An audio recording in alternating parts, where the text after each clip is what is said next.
नाज़रीन, कल्याण न्यूज़ में मां आहियां गुलाम मुस्तफ़ा सोलंकी। पेश आहिनि हिन वक्त ताईं जूं हेडलाइन। नाज़रीन, पंजाब में अखियुनि जी इंफेक्शन सबबि इंजेक्शन लॻाईंदड़ वधीक 7 शहरी नूर विञाए वेठा। पंजाब में जाली इंजेक्शन जे इस्तेमाल सबबि शहरियुनि जी नज़र ख़तम ऐं मुतासिर थियण जा नवां केस ज़ाहिर थियण जो सिलसिलो जारी आहे। मुल्तान में जाली इंजेक्शन लॻाइण सबबि अखियुनि जी नज़र मुतासिर थियण जा वधीक 7 केस साम्हूं अची विया। मुतासिर शहरियुनि हफ़्तो अॻु अखियुनि में इंजेक्शन लॻाई हुई। बहावलपुर में इंजेक्शन लॻाइण सबबि बिना ई मुतासिर थियण जो पहिरियों केस साम्हूं अची वियो। मुतासिर शहरी जो चवणु आहे त हिन 21 सेप्टेम्बर ते हिकु निजी अस्पताल मां इंजेक्शन लॻाई हुई, जंहिंखां पोइ नज़र हली वई। निगरान वफ़ाक़ी सरकार ऐं सूबाई हुकूमत बिना ई मुतासिर कंदड़ इंजेक्शन जे इस्तेमाल ते गुज़िरियल ॾींहुं पाबंदी लॻाए छॾी हुई।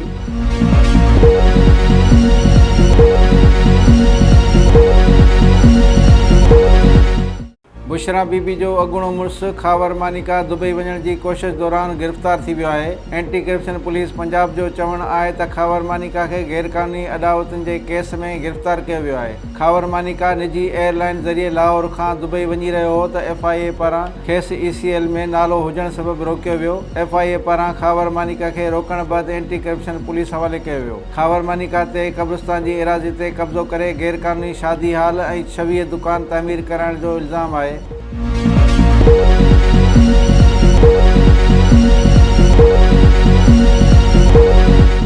नाज़रीन, PTI चेयरमैन खे अटक जेल मां अडियाला जेल मुंतक़िल करण जो हुकुम ॾिनो वियो आहे।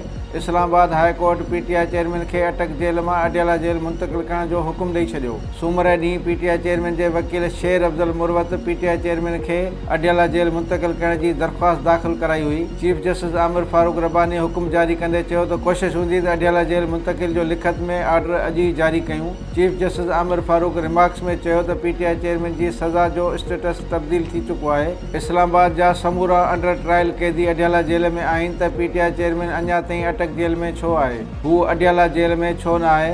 एडिशनल अटॉर्नी जनरल मुनवर इक़बाल दोगल चयो त साइफर केस में गिरफ़्तारी वक़्तु अदालती आर्डर अटक जेल जो हो।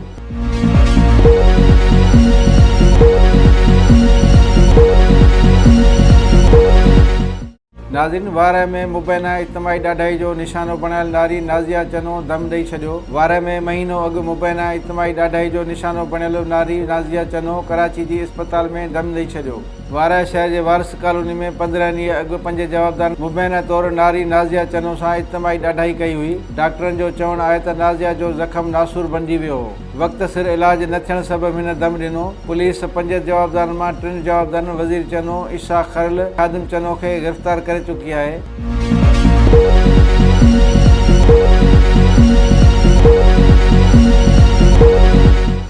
नाज़रीन, ही हुयूं हिन वक़्त ताईं जूं हेडलाइन। वधीक ख़बरुनि ऐं अपडेट लाइ ॾिसंदा रहो कल्याण न्यूज़ ऐं असांजो चैनल लाइक ऐं सब्सक्राइब करणु न विसारींदा।